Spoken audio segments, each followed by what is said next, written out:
경기 인천에 사는 70대 송남순 할머니는 오늘 근처에 사는 딸의 집으로 향하고 있습니다. 평소에 송씨 할머니는 딸의 집에 거의 방문하지 않지만 요 며칠 혼자 사는 딸이 연락이 잘 안 돼서 급하게 딸의 집으로 가고 있습니다. 송씨의 딸은 몇 년 전 남편과 이혼하고 혼자 살고 있습니다. 아들이 하나 있지만 일찍이 독립한 상태였는데 송씨는 그런 손주에게 엄마랑 연락되냐고 물어봤지만 바빴는지 답장이 없었습니다. 이후 송씨 할머니는 딸이 집 앞에 도착해 벨을 눌렀습니다. 첫 번째 눌렀을 때 아무도 반응이 없자 송씨는 무서웠습니다. 주말인데다 날도 덥고 해서 딸이 밖으로 나갈 리 없다는 사실을 잘 알고 있었기 때문이었습니다. 한 번 더 벨을 눌러도 반응이 없자 송씨 할머니는 경찰에 신고하려고 휴대전화를 꺼냈습니다. 그 순간 띠리릭 하는 소리와 함께 문이 열렸습니다. 송씨의 딸은 송씨를 보고 활짝 웃었습니다. 엄마 오셨어요? 뭐야, 집에 있었어? 걱정했잖아. 연락도 안 되고. 죄송해요. 요새 일이 좀 바쁘고 정신이 좀 없어서. 대체 얼마나 바쁘길래 휴대전화 볼 시간도 없어? 너 어떻게 됐을까봐 경찰에 신고라도 하려던 참이었다. 좀 늦게 나왔으면 큰일 날 뻔했네. 안 그래도 요새 정신이 하나도 없고 삶이 영 정돈이 안 된 느낌이에요. 나보다 더 바쁜 사람들도 나처럼 살진 않을 텐데. 이것저것 너무 신경 쓰고 정리가 안 되니 바쁘기만 바쁘고 일도 잘 안 되는 것 같아요. 이 엄마가 생각하기에 너는 지금 뭘 더하기보다는 빼기를 해야 할 것 같은데? 빼기? 어떤 걸 빼요? 송씨 할머니는 거실 소파에 앉아 얘기를 하기 시작했습니다. 지금 네 인생에서 불필요한 것들을 줄이는 거지. 그게 물건이든 마음이든. 그런 생각은 한 번도 못 해봤는데. 안 그래도 요새 뭔가 일을 더 하거나 물건을 하나씩 더 사거나 하는 경우가 많긴 해요. 엄마 말 듣고 보니 요새는 내 인생에서 더하기만 하고 있었던 것 같아요. 저도 인생 말년에는 좀 잘 살고 싶은데 이렇게 가다간 말년이 비참해질 것 같아요. 너도 50대잖아. 이제는 불필요한 걸 빼거나 줄여야 할 때야. 그러면 엄마, 뭘 빼야 좋을지 저 좀 알려줄 수 있어요? 그러면 내가 줄여야 할 것 딱 5가지 정도만 알려줄게. 너무 많이 알려주면 머리 아프니까. 딱 좋아요. 첫 번째로 줄여야 할 건 뭐예요? 우선 첫 번째는 지출이야. 말년은 지출이 결정한다는 말 들어봤어? 여기 너네 집 들어올 때도 택배 상자 보이고 지금 이 거실에도 안 뜯은 택배 상자들이 이렇게 쌓여 있는데 이거 다 쓰려고 산 거 맞아? 쓸 생각으로 샀는데 생각해보니 그렇게 자주 쓸 것 같지는 않고 귀찮아서 그냥 저렇게 방치해 두고 있어요.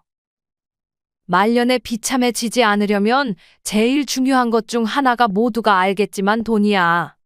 돈 없으면 가족이 돌봐줄 거라는 생각을 먼저 버려야 돼. 내 자식은 안 그럴 거라고 생각해도 돈 없는 부모보다 돈 있는 부모한테 잘한다는 것은 부정할 수 없어.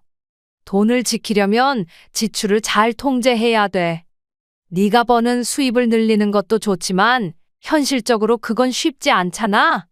지금 너도 회사 다니니까 월급은 고정이니 돈을 지키려면 지출 관리가 필수야. 한 달에 돈 빠져나갈 때마다 어디서 빠져나가는 돈인지는 알고 있어? 알아서 빠지겠지 하고 따로 확인하진 않아요. 의외로 너처럼 자기 통장에서 빠져나가는 돈이 뭐 때문에 빠져나가는지 모르는 사람이 많아. 그걸 확인을 안 하다 보니까 필요 없는 것들을 해지도 하지 않고 몇 년째 계속 내는 사람도 엄마 주변에 있어. 그 외에 한 달에 한 번씩 돈 빠져나가는 것들 있잖아. 정기결제라고 하나? 거기서 지금 너한테 필요 없는 것들은 찾아서 해지를 해버리는 게 좋아. 지금 바로 확인해 볼게요. 그렇게 송씨의 딸은 엄마의 말대로 스마트폰 앱을 이용해 통장에서 뭐 때문에 돈이 빠져나가는지 확인했습니다. 하지만 송 씨는 돈이 빠져나간 목록을 보면서 당황함을 숨길 수 없었습니다. 분명 돈은 빠져나갔는데 뭐 때문에 빠져나갔는지 알 수가 없었습니다. 11만 4,900원? 내가 최근에 10만 원 이상 결제한 게 뭐가 있지? 최근에 산 것도 기억 못하냐? 매달 2만 원, 그리고 15,000원씩 빠지는 게 있네. 이건 뭐지? 진짜 아무것도 모르는구나. 어디서 쓴 건지 정확하게 알 수가 없어 송 씨의 딸은 한참 동안 기억을 더듬었습니다. 결국 알아냈는데 그것은 지금은 쓰지도 보지도 않고 빠져나가고만 있던 돈들이었습니다. 송 씨의 딸은 이용도 안 하면서 최근 1년 동안 한 달에 2만 원씩 해당 회사에 기부를 하고 있었습니다. 와, 쓰지도 않았는데 1년 다 해서 20만 원 넘게 냈네. 지금 생각해보니 이거 너무 아까운데? 그리고 11만 원 결제된 건 저기 박스에 있는 물건 중 하나인 것 같아요. 환불해야 되는데 한 달 정도 된 거라 환불이 안 될 것 같은데. 얘야, 너 얼른 저 택배 물건 중에 안 쓰는 거는 환불해라. 엄마의 말을 들은 딸은 부랴부랴 안 쓸 것 같은 물건들을 환불 처리했습니다. 송 씨가 고른 첫 번째로 줄여야 할 것은 지출이었습니다. 여러분, 노후의 최저 생활비라는 말 들어보셨나요? 혼자 살면 최소 얼마가 필요하고 부부가 살면 얼마가 필요한지에 대해 유튜브나 뉴스에 평균 금액이 나오지만 이런 평균 금액은 사실상 중요하지 않습니다. 각자 자신에게 맞는 최저 생활비가 다 다르기 때문입니다. 누군가는 집이 있고 누군가는 월세로 살기도 합니다. 그리고 누군가는 취미가 아주 많고 또 누군가는 취미가 있어도 별로 돈이 들지 않는 취미를 즐기고 있습니다. 누군가는 외식을 즐겨 하지만 또 누군가는 자기가 값싼 재료들을 골라 혼자 요리해 먹어도 아주 만족스러워 합니다. 이렇듯 모두에게 필요한 노후 최저 생활비는 다 다른데 남들이 이만큼 필요하다고 해서 좌절할 필요도 전혀 없습니다. 대신 내가 한 달에 필요한 생활비는 시간을 내서 계산을 해보는 것이 좋습니다. 병원비가 나갈 수 있기 때문에 조금은 넉넉하게 최저 생활비를 계산해 보세요. 그리고 그 선에서 내가 은퇴를 했을 때 연금과 목돈으로 최저 생활비를 커버할 수 있는지 확인해 보는 습관을 들이는 것이 좋습니다. 여러분은 은퇴하고 최저 생활비로 얼마가 필요할지 계산해 본 적 있으신가요? 크게는 식비, 집이 월세라면 주거비, 취미 생활에 필요한 돈, 차가 있다면 자동차 유지 비용, 병원에 다니고 있다면 병원비 등이 있을 것입니다. 이 영상을 시청하고 나면 꼭 시간을 내서 은퇴 후 나에게 필요한 최소 생활비가 얼마 정도 될지 계산해 보세요. 바로 이렇게 지출 줄이는 거를 실천하니까 기분이 너무 좋은데요? 송 씨의 딸은 웃으며 송 씨에게 다음으로 줄이면 좋은 것을 물었습니다. 두 번째로 줄이면 좋은 거는 설탕이야. 노후에 제일 중요한 것 중 하나가 아까는 돈이라고 했지. 그 다음은 뭐겠어? 건강? 맞아. 노후에는 돈이랑 건강이 제일 중요해. 아까 돈은 얘기했으니까 이번엔 건강을 위해서 설탕을 줄이면 좋아. 너 단 거 많이 먹지 않아? 바쁘거나 스트레스 받으면 난 단 게 너무 땡겨요. 너 얼마 전에 당뇨 검사 받지 않았어? 아직은 괜찮대요. 그래도 신경 써야지. 아까 냉장고 보니까 콜라랑 음료수가 한가득이던데. 그거 다 제로 칼로리예요. 제로 음료는 괜찮지 않아요? 제로 음료도 오래 마시면 몸에 해롭고 조기 사망 위험을 키울 수 있다고 하더라. 그렇게 무서운 말을 아무렇지 않게 하네요. 세계보건기구에서 한 말이야. 칼로리가 제로니까 많이 마셔도 되겠지 해서 많이 먹다가는 건강을 더 해칠 수 있는 거야. 송씨 할머니가 고른 두 번째로 줄여야 할 것은 바로 설탕이었습니다. 제로 음료처럼 설탕 대신 단맛을 내는 것도 마찬가지입니다.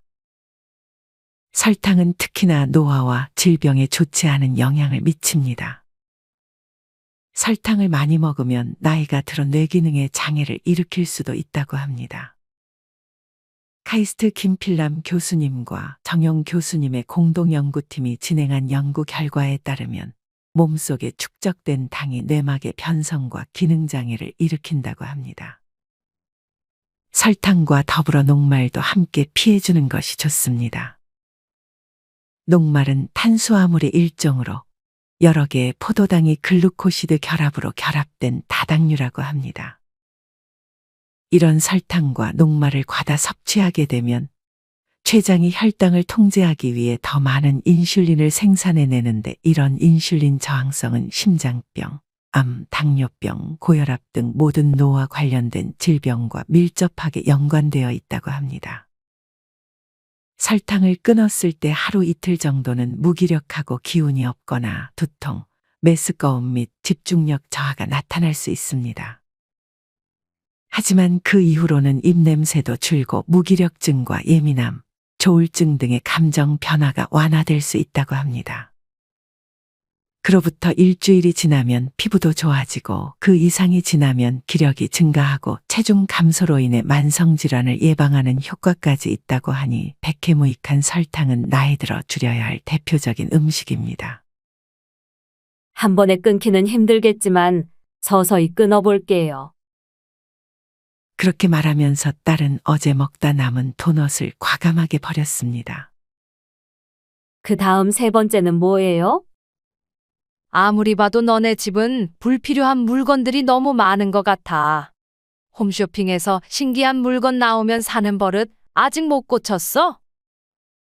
딸은 엄마의 말에 반박할 수 없었습니다. 어느 순간부터는 정리를 안 하는 게 아니라 못 하겠더라고요. 나이 들면 조금이라도 건강할 때 정리는 필수야. TV에서 집안에 물건으로 꽉꽉 채운 사람들 못 봤어? 물건을 줄이지 않으면 나중에 저장 강박장애가 생길 수도 있어. 일단 버리는 것보다 더 중요한 건 새로운 물건이 생기는 상황을 피하는 거야. 네가 사려는 물건이 반드시 사야 되는 물건인지 집안에 비슷한 쓰임을 하는 다른 물건을 이미 가지고 있는 건 아닌지 먼저 따져봐야 돼. 그리고 버리는 게 힘들면 하루에 한 개씩만이라도 버려봐. 엄마 집은 진짜 깔끔하지 않아요? 내가 왜 집을 깔끔하게 해놓는 줄 알아? 살아있을 때 정리해야 니네가 내 물건들 치우느라 고생 안 할 거잖아. 나중에 손주 생각해서라도 미리미리 비워두는 게 좋아. 송씨 할머니가 딸에게 줄이라고 조언한 세 번째는 집에 있는 불필요한 물건들이었습니다. 여러분은 집에 안 쓰는 물건들이 뭐가 있는지 시간을 내서 생각해 본 적이 있으신가요? 아마 여러분은 프라이팬도 자주 쓰는 프라이팬을 사용하고 컵도 제일 나에게 맞는 컵을 주로 애용할 것입니다. 지금 여러분들의 집에 있는 물건의 양을 줄이면 오히려 장점이 되는 경우가 많습니다. 수납의 측면에서도 그렇고 사고의 위험까지 줄일 수 있습니다. 다들 집에 이 정도는 가지고 있으니까 나도 그 정도의 물건을 놔둬야지 생각하는 것보다 정말 내가 필요한 양의 물건들만 남기는 것이 좋습니다. 도서 50부터는 물건은 뺄셈 마음은 덧셈에서는 나이 들어 절대 사면 안 되는 물건으로 수납 제품을 꼽았습니다. 수납 공간은 물건을 빨아들이는 기능이 있기 때문이라고 합니다.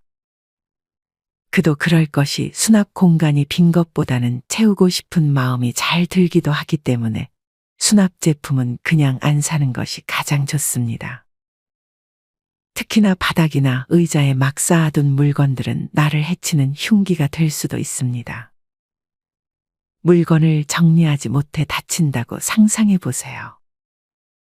노년에 다치는 것만큼 말년을 꼬이게 만드는 것은 없습니다. 많은 정리 전문가분들은 타이머를 켜놓고 그 시간 동안 물건을 정리하라고 말합니다. 처음에는 3분, 그 다음에는 5분, 10분. 이렇게 늘려가다 보면 금방 집이 깔끔해지지 않을까 생각합니다. 송 씨의 딸은 송 씨의 말을 듣자마자 송 씨에게 5분만 있어 보라고 한 후 타이머를 켜고 주방을 정리했습니다. 정말 짧은 5분의 시간이었지만 생각보다 버릴 게 많았고 많이 깔끔해졌다는 사실에 송 씨와 송 씨의 딸 모두 놀랐습니다. 줄이는 게 이렇게 기분이 좋은 거구나. 전 왜 진작 알지 못했을까요? 빨리 다음 줄여야 할 게 듣고 싶네요. 네 번째는 뭐예요? 이제 물건이나 눈에 보이는 것들은 이만하면 된 것 같고 줄여야 할 게 꼭 물건만 있는 건 아니야. 마음과 관련된 거예요? 맞아. 네 번째로 나이 들어 줄이면 좋은 것은 바로 나이 대접 받고 싶어 하는 마음이야. 나이 대접이요? 분리하면 어린 것이 하면서 말하는 사람들 있지? 나도 전에 어떤 나이 든 남자가 젊은 사람이랑 싸우는 거 본 적 있는데 그 나이 많은 사람은 자꾸 말할 때마다 나이도 어린 것이 하면서 얘기를 하는데 정말 보기 싫더라. 근데 누구나 나이 대접은 받고 싶지 않을까요? 나이 대접 받으려면 자기가 나이에 맞게 행동을 잘하면 되는 거야. 그러면 알아서 나이 대접을 해주지. 엄마도 사회생활 오래 하지 않았어요? 엄마가 생각했을 때는 어떻게 행동해야 나이 대접을 받는 것 같아요? 저도 이제 회사 다니면서 부하 직원들이나 모임에서 나보다 어린 친구들이 많은데 항상 그 부분이 고민이었어요. 가끔 나를 무시하는 듯한 사람들이 한두 명씩 존재했거든요. 조금 뻔한 말일 수 있지만 내가 맞다는 생각은 버리는 게 좋아. 아무래도 나이 들면 젊은 사람들을 볼 때 왜 저렇게 하나 싶을 때가 있기 마련이잖아. 하지만 그 사람들한테 괜히 가서 조언해줘봤자 별로 도움도 안 되고 좋은 인상으로 다가오지 않을 확률이 높아. 내 말이 100% 맞는 말도 아닐 수 있고, 그리고 무엇보다 뱉은 말에 책임지려는 자세를 가지는 게 좋지. 나이 들면 말이 많아지잖아? 그 말 중에 허세 가득한 말들이 나올 수 있어. 근데 말만 그렇게 하고 행동하지 않아 봐. 네가 생각하기에 그 사람이 어떻게 보이겠어. 나이 들수록 말은 줄이고 행동으로 보여주려는 자세가 좋은 것 같아. 송 씨 할머니가 뽑은 네 번째로 줄여야 할 것은 바로 나이 대접 받으려는 마음이었습니다. 여러분은 나이 대접을 받고 싶다는 생각을 해본 적이 있으신가요? 유독 우리나라는 나이가 중요하다는 인식이 있습니다. 어른을 공경하고 대접해줘야 한다는 인식이 대표적입니다. 하지만 이제 이런 사람들은 어딜 가든 환영받지 못합니다. 항상 문제가 생길 때마다 나이를 들먹이는 사람은 다음과 같은 특징을 가지고 있습니다. 첫 번째로, 논리가 없는 경우가 많습니다.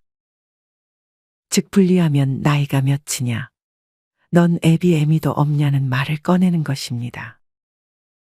이런 말을 들을 때면 듣는 사람 입장에서는 내세울 게 나이밖에 없나 하는 생각이 들 수 있습니다. 그리고 대부분 이렇게 나이를 들먹이는 사람은 나이값을 못하는 모습도 종종 보여줍니다. 만약 젊은 사람과 대화할 때 나이도 어린 개 같은 말을 하면서 대접받으려고 하면 오히려 무시를 당할 수 있으니 이런 말은 절대 하지 않는 것이 좋습니다. 저도 가끔 나이 얘기가 턱 밑까지 나올 때가 있었는데 그때마다 참길 잘했네요. 나이 대접 바라는 것도 다 욕심이야. 내려놓는 연습을 하는 게 좋아. 잊지 않고 적어놔야겠다. 자, 이제 마지막인가? 다섯 번째로는 뭐를 줄이는 게 좋을까요? 송 씨 할머니는 조금 고민이 되는 듯 생각하다가 마침내 입을 열었습니다. 마지막 다섯 번째는 자식이랑 만나는 횟수, 그리고 자식에게 하는 연락을 줄이는 게 좋아. 너 하루에 손주한테 전화 몇 번 하니? 한 3번 정도는 하는 것 같은데요. 그때마다 손주 반응은 어때? 그냥 좀 귀찮아 하는 것 같긴 해요. 근데 아무래도 자취를 하고 있으니까 밥은 잘 먹고 다니는지 아픈 데는 없는지 걱정이 돼서 전화를 안 할 수가 없어요. 나이 들수록 자식과는 거리를 두는 게 좋아. 나이 들면 제일 서운한 게 자식한테 서운한 거야. 이제 곧 결혼도 한다고 하지 않았어?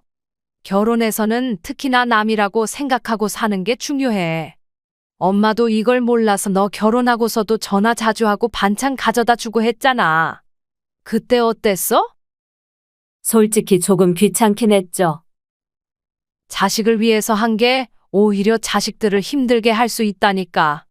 그렇게 자식들한테 연락하고 반찬 싸줄 시간에 자기 할 거 하면서 즐기는 게 제일 좋아. 그러고 보니 어느 순간 엄마는 저한테 연락을 잘 안 하더라고요. 그래서 제가 더 자주 연락드리지 않았어요. 맞아. 자식한테서 오히려 멀어지려고 하니까 더 가까워지는 느낌을 받았어. 이게 한 번에 하는 건 쉽지 않아서 지금부터 조금씩 멀어지는 연습을 해야 돼. 엄마 가면 아들한테 또 전화해 보려고 했는데 오늘은 참아야겠네요. 다른 건 몰라도 엄마가 말해준 5가지는 최대한 지켜볼게요.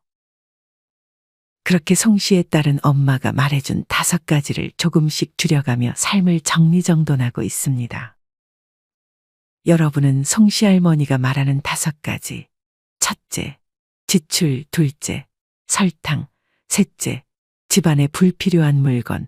넷째, 나이 대접 받고 싶은 마음. 다섯째, 자식에게 연락하는 횟수를 줄이는 것에 공감하시나요? 하지만 모든 것을 빼기만 해야 하는 것은 아닙니다. 그렇다면 나이 들수록 어떤 것을 더해주면 좋을까요? 지금부터는 89세 할머니가 알려주는 나이 들수록 더하면 좋은 것들에 대해 얘기해 볼까 합니다. 영상 끝까지 시청하셔서 나에게 도움되는 지혜들을 전부 얻어가시길 바랍니다. 인생지혜 방송 다시 이어가겠습니다. 나이 들어 더하면 좋은 첫 번째는 걷는 시간입니다. 저는 매일 8,000보씩 걷다 보니 건강해졌지 뭐예요. 지금 저는 스스로도 놀랄 만큼 건강합니다. 아픈 곳 하나 없이 매일이 즐겁고 술도 맛있습니다. 그렇다고 제가 내내 건강했던 것은 아닙니다. 50대에는 자궁근종을 앓았고 70대에는 위암으로 위에 반 이상을 잘라냈습니다. 게다가 오른쪽 무릎에 물이 차서 치료를 위해 주사를 얼마나 맞아댔는지 모릅니다. 그런 상태였는데 무리하지 않는 선에서 계속 걸었더니 어느새 통증도 사라지고 차있던 물도 전부 빠졌습니다. 70대와 비교하면 지금이 더 상태가 좋습니다. 어쩌면 인생에서 가장 건강할지도 모릅니다. 지금 생활하는 집으로 이사와 근처 공원을 산책하게 된 영향이 컸다고 봅니다. 그전까지는 가끔 가다 산책하는 게 다였으니까요. 이곳으로 이사 온 처음에는 자전거를 타고 다녔는데 70살이 되니 도심을 달리는 버스를 무료로 이용할 수 있더군요. 그러면 자전거가 필요 없겠구나 싶어서 팔았습니다. 그러고 나니 걷는 수밖에 없었죠.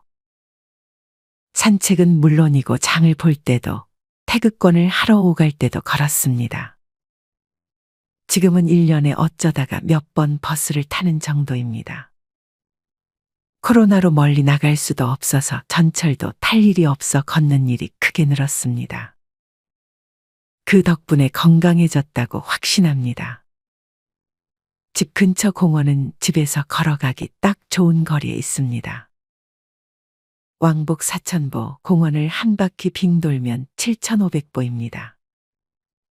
거기에 장을 보러 나가면 8,000보. 그래요. 매일 8,000보를 걷고 있어요. 중요한 것은 걷기를 시작하는 타이밍이라고 생각합니다. 왜냐하면 걸을 수 없게 된 뒤에는 걷겠다고 노력해봤자 어려울 테니까요. 여기저기 아픈 뒤에는 늦습니다. 서둘러 자신의 나이듦을 인정하고 가능한 일찍부터 걷는 습관을 들이면 좋습니다. 걷기는 건강의 기본이에요. 걷지 않아서 걸을 수 없게 되고 운동을 안 해서 골절 신세를 면치 못하는 악순환에 빠지지 않는 것이 중요합니다. 용건이 없어 나가 걸을 일이 없을 수도 있겠지만 그럴수록 용건을 만들어서라도 걸어야 합니다. 나이 들어 더하면 좋은 두 번째는 외모를 가꾸는 데 들이는 노력입니다. 매일 화장을 신경 써서 하는 건 아니지만 눈썹과 아이라인만은 그리고 있습니다. 아이라인을 그리지 않으면 얼굴이 흐릿해집니다. 나이가 들면 눈에 힘이 없어져 멍해 보이기 때문입니다. 이걸 감추기 위해 그립니다. 89살에도 여전히 아이라인을 그릴 수 있다는 게 재미있잖아요. 하지만 주름이 깊어 아이라인이 깔끔하게 그려지지 않습니다. 결국 눈 위가 울퉁불퉁하니 버석해집니다. 저는 펜슬을 이용하고 있는데 주름이 갈수록 깊어져 그리기가 어려워져서 다음에는 액체로 된 얇은 것을 사용해 볼까 생각 중입니다. 계속 화장을 안 하던 사람이 갑자기 아이라인을 그리면 위화감이 생길 겁니다. 계속 안 하다 보면 얼굴에 어울리지 않고 낯설어집니다. 그래서 이 나이에도 열심히 그리고 있습니다. 외출할 때는 먼저 자외선 차단제를 꼭 바릅니다.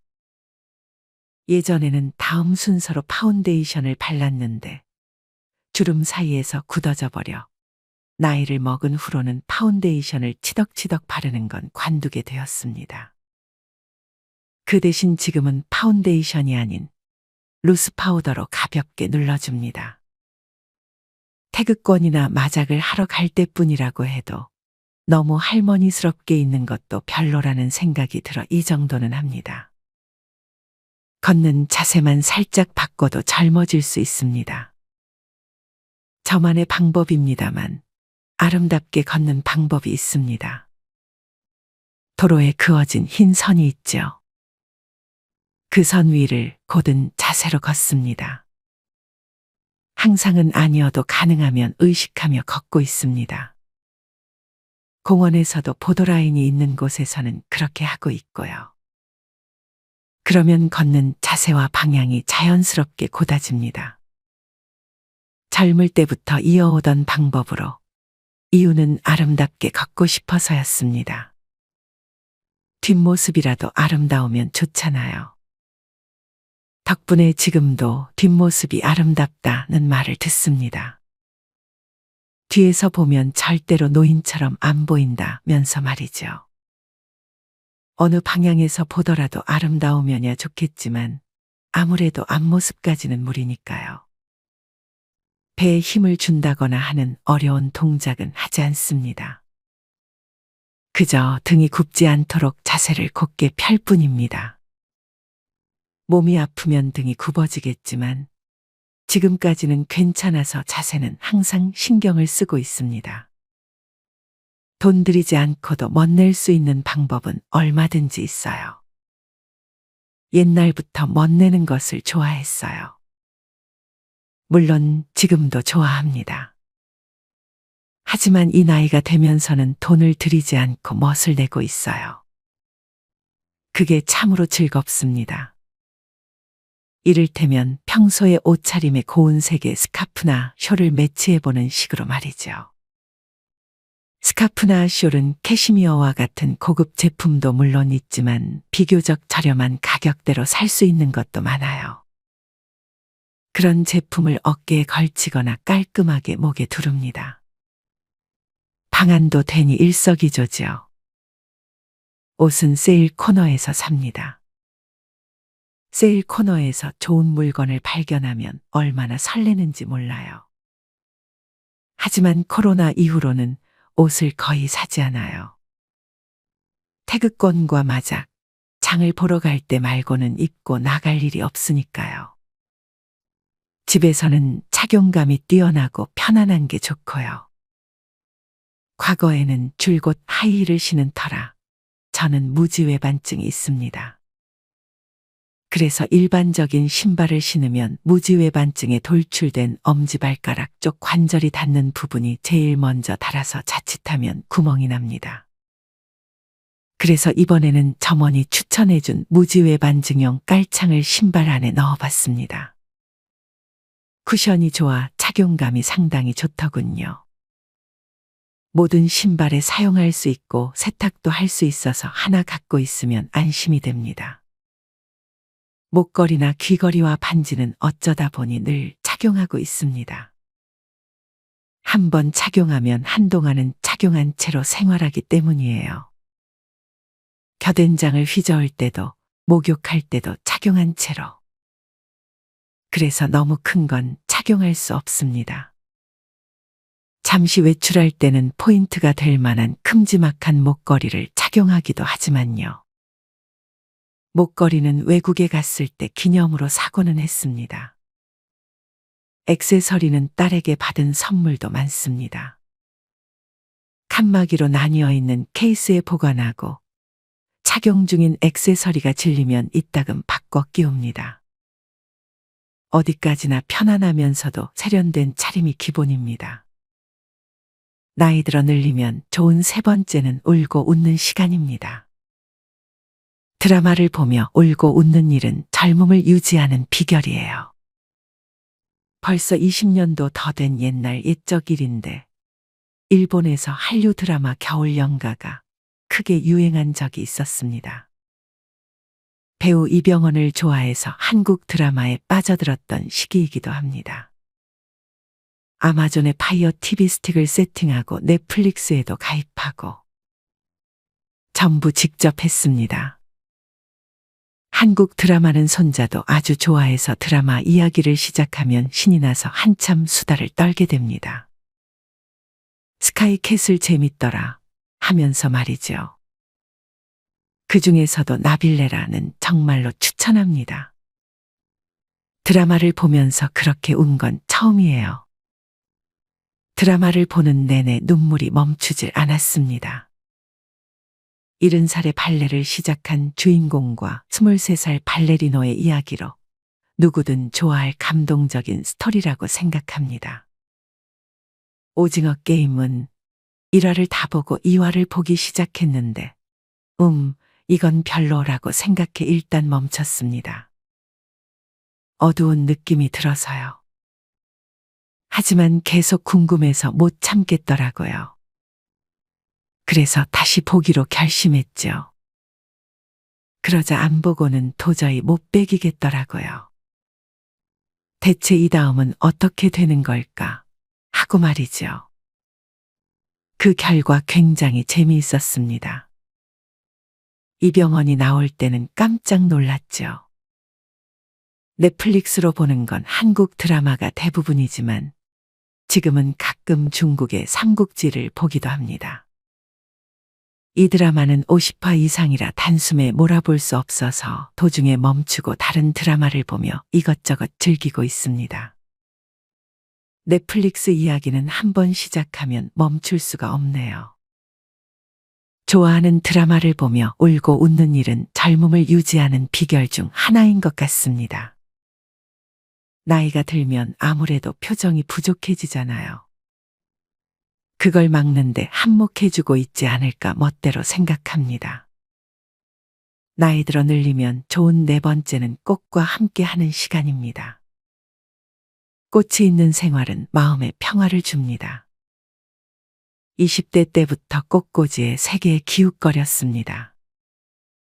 옛날에는 바느질과 꽃꽂이가 시집가기 전 갖춰야 할 소양 중 하나였습니다. 그땐 의식을 못했는데 원래 꽃을 좋아했던 것 같아요. 연습은 즐거웠고요. 삼각으로 꽃기와 같은 기본만 익히고서 나머지는 제 방식대로 합니다. 아주 제멋대로 하고 있죠. 꽃 이름에 관해서도 무지합니다. 꽃 사진을 트위터에 올릴 때는 꽃 이름을 아이폰으로 검색한 다음 올리고 있습니다. 틀린 이름을 적으면 틀렸어요 라는 말을 듣게 되니까요. 사진으로 찍은 꽃을 검색하는 게 무척 쉽기도 하고요. 그때마다 외웠더니 트위터를 처음 시작했을 때보다도 꽃 이름을 제법 알게 되었습니다. 주변에서 쉽게 볼 수 있는 꽃이면 다 좋아합니다. 제가 살고 있는 단지에는 자유 공간이 있어 주민이 각자 좋아하는 식물을 심고 있는데 거기서 한 그루 받아와 가꾸거나 동네 길가에 피어 있는 들꽃을 조금 꺾어와 작은 꽃병에 꽂고 있습니다. 그래서 꽃을 사는 일은 거의 없어요. 꽃병도 좋아해서 많이 갖고 있어요. 꽃병도 예뻐 보이면 다 좋습니다. 고물상에서 파는 것 중에 좀 좋다 싶으면 삽니다. 결코 비싼 것에는 손 떼지 않습니다. 친구에게 생일 축하 선물로 받은 것도 꽤 됩니다. 나이 들어 늘리면 좋은 마지막 5번째는 배움입니다. 저는 78살에 처음으로 컴퓨터를 배웠습니다. 컴퓨터를 시작한 건 78살 때의 일입니다. 매일 연락을 주고받는 런던에 사는 외동딸이 컴퓨터를 이용하면 무료로 통화할 수 있어요 라고 한 말이 계기가 되었습니다. 그 당시 국제 통화료가 굉장히 비쌌거든요.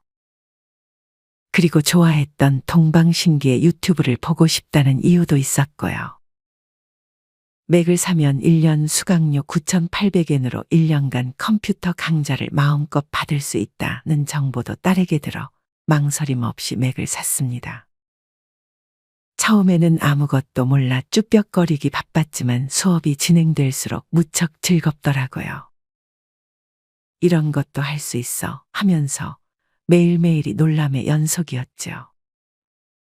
게다가 1:1 수업이어서 어떤 질문을 해도 멋진 젊은 선생님이 정성껏 알려주었습니다. 1:1 수업은 1시간, 그룹 수업은 2시간.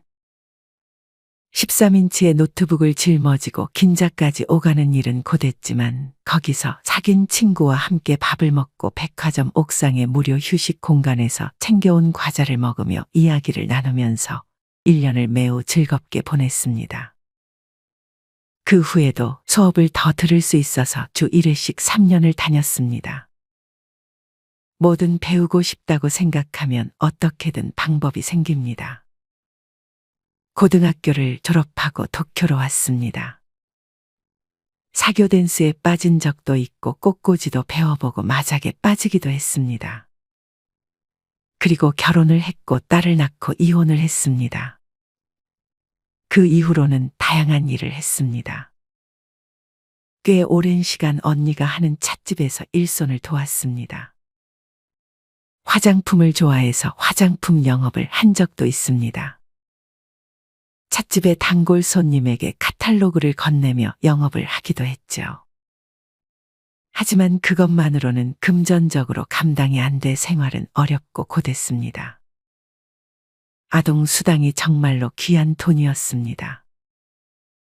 원래 옷을 좋아하고 모양 내는 것에 관심이 있던 터라 50살부터 정년까지는 신랑, 신부의 의상 선택을 돕는 의상 코디 일을 했습니다. 그리고 정년을 계기로 그곳을 관두고 70살까지 국가공무원 공제조합연합회의 호텔에서 의상 코디 일을 맡았습니다. 70살에 일을 관두고 나서도 한가롭게 지내지 못하고 이상하게 바쁘게 보내고 있습니다. 당시 인기가 많았던 TV 드라마 사랑한다고 말해줘 별의 금화에서 등장인물이 수어를 쓰면서 수어 열풍이 불었던 적이 있습니다. 그 영향인지 당시 수어를 배우고 싶어 동네 구청에서 주최하는 수어 강좌에 일주일에 한 번, 하루도 빼먹지 않고 3년을 다녔습니다. 지금도 일상 대화 정도는 수어로 말할 수 있습니다. 지금 살고 있는 단지에도 농인 부부가 계셔서 그분들과 수어로 수다를 떨기도 합니다. 다니는 성당에서 농인들의 통역도 담당하고 있습니다. 성당에서의 제 지정석은 언제나 수어석입니다. 홀로 살아나갈 수밖에 없다면 거창하진 않아도 혼자서도 즐길 수 있는 다양한 취미를 만들어야 한다고 생각합니다.